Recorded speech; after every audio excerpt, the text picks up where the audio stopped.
Hi everyone, my name is Natasha and today I'll show you an easy recipe of homemade crackers.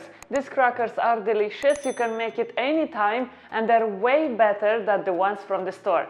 So let's get started. So for this recipe I am using 1 cup of white corn flour, 1 cup of water, 1 cup of homemade hummus. I'll link in the notes an easy recipe at home, 2 tablespoons of flax seeds, 2 tablespoons of chia seeds, and about 3 tablespoons of vegetable oil. I have here sunflower oil. You can substitute it with anything you would like.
So this was my recipe of how to make your own homemade crackers. I hope you enjoyed this video. It's an extremely easy recipe and it's worth trying it, and it's way better than the store-bought one. I hope you enjoyed this video. Don't forget to give it a thumbs up, to subscribe if you're new to my channel, because I'm posting every Tuesday and every Friday new, interesting, healthy and quick recipe. Thank you once more and see you next time.